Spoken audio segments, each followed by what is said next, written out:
Hello everyone, in this video I will show you that how can you enable vibration or haptics on silent mode on your iPhone. So you might be facing a problem where the vibration or haptics are not working when you put your phone on silent. So it's very simple. You can fix it by opening setting. Here go to sounds and haptics. Now you have to scroll down to last, and now you can see there is option of play haptics in silent mode. You have to enable this option. After enabling this option, your phone will be start vibrating in the silent mode. Make sure this option is enabled, otherwise haptics or the vibration will not work in the silent mode. And you can do is just go to your ringtone and vibration. Make sure that it's not selected to none.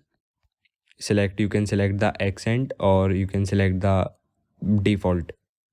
So this is how you can enable the vibration or haptics on silent mode on your iPhone. Thank you everyone.